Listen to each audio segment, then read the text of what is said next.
Hi, and welcome to the Orig Media Podcast. I'm Jeff Orig, and it is January 23rd, 2014. This podcast is about filmmaking, videography, photography, screenwriting, and storytelling. And basically, I'm approaching this podcast as a way for me to share the things that I have learned or that I am continuing to learn about filmmaking. So maybe take the information I give you with a grain of salt, that it's coming from a student's perspective and someone that's learning rather than someone that's just like proclaiming to be the master. Though I do have some big ambitions, and I definitely want to share that with you guys and share everything that I learn along the way. So this week, and I'm thinking the format for the podcast will be something or things that I've learned from movies that I like or I love, or maybe a movie that I've seen recently. Also, I want to share things that I learned from other sources, whether it's books, clients, students, or whatever source it might be. And this week, I think I'm going to share some inspirational type of things that kind of keep me motivated and keep me moving forward with my career and my ambition. And finally, I think we'll update you on our current movie making and some of the things that I've committed to for 2014, including attempting to make one feature film a month, and I'll kind of explain a little bit more about that. Plus our feature film documentary, The Hawaii Wisdom Project, which I'll give you an update on, and our adaptation of Hamlet, which I will also update you on. So let's get started with one of my favorite movies of all time, Annie Hall.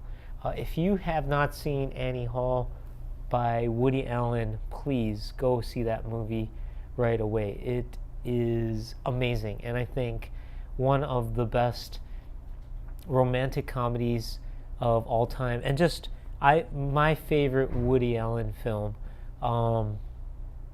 And some of the things that I think I took away from watching that movie is that, one, if you kind of watch that movie with a critical eye, he opens the film with a joke, and I think that's just really awesome. It sets the tone for the movie right off the bat, and we get a sense of what the movie's about and what the character is like, and even not only in terms of the content of the movie, but we learn about the character that Woody Allen plays, Alvy, that he's a funny guy, and in fact he addresses the camera directly, and so you get a sense right away of what kind of movie this is. And I think with a lot of Woody Allen's movies, well, when he was starring in the movies, he would often play a Woody Allen-esque character, or at least this character that you kind of perceived to be the persona of Woody Allen. And that's somebody that's paranoid, he's quirky, very particular. He exaggerates and makes fun of people, and it's just all in all a very strong character. Like you can read the lines in the script and you can know who's saying them by what they're saying, and I think that's super important to apply in all of our films that we make. You hear advice from screenwriting teachers or screenwriting professionals that either the complaint is all the characters sound the same, or they're advising that you need to make all of your characters sound different or be different. And as I write, I'm struggling, or I'm learning to craft my characters so that they are very individual and their own characters. Another thing that I really liked about Annie Hall is that he tells a bunch of little stories, and there's different moments to tell the whole entire story of the movie. So we first meet Alvy, and he's talking to his best friend, and they're going through a scenario, and they're talking about anti-Semitism, and you learn right away a lot about Alvy as a character. He's kind of paranoid and thinks the world's out to get him, and he's just kind of pessimistic, but at the same time just jokes around about his life and his situation. And then we learn about him meeting Diane Keaton's character through stories and just almost like little vignettes. And then by the end of the movie, it doesn't have your typical happy ending where he and Diane, are in love and they've gone off and, lived happily ever after. They break up. He makes a little play about their breakup, which, I kind of interpret as this movie he made is like an ode to that love that he had with her.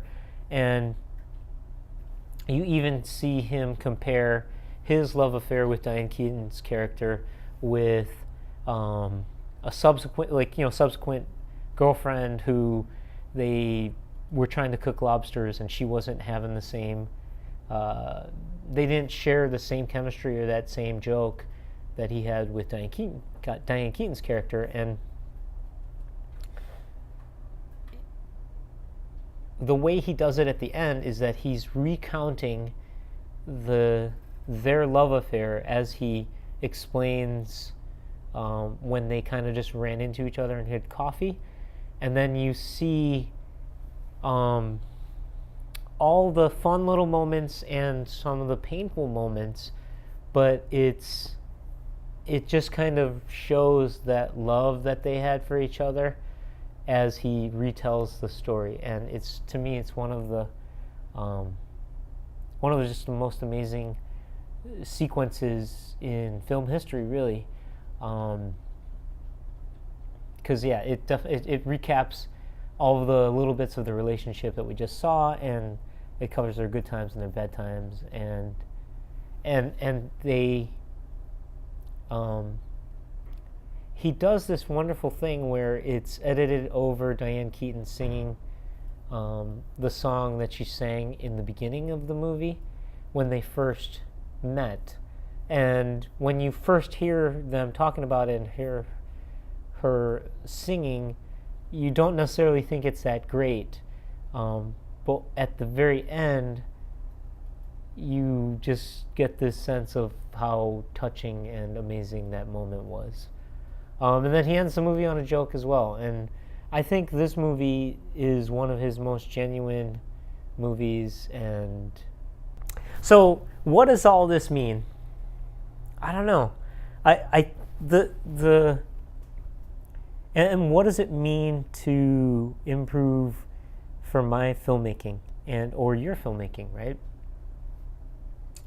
I think some of the lessons that I'm taking away from this movie and that I want to try to apply to my filmmaking is to be as genuine and as truthful as possible, even though even though it might be scary to be that open and raw about maybe things that have happened to you.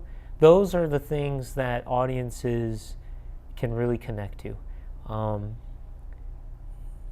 And when we're very truthful in our storytelling and very open and honest when we tell the stories, that's when people connect. And I think that's what Woody Allen's been able to do with Annie Hall. So be honest, be super, super honest. So honest that it hurts. And I've heard this from different screenwriting teachers, different English teachers that I've had in high school, and just even with my own experience, when I've done this is when audiences have responded the best.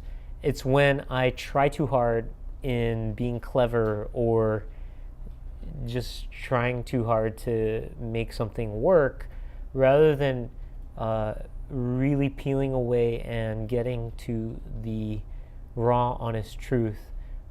That's when I have the best results, and I think that's why Annie Hall really works. And if you look at different romantic comedies where they're disingenuous or it's so there's nothing real about it, it's so fake or it's so quote Hollywood, where everything just works out perfectly and the people are perfect and gorgeous and flawless, then you can't relate to it, or it's very difficult to relate to. But when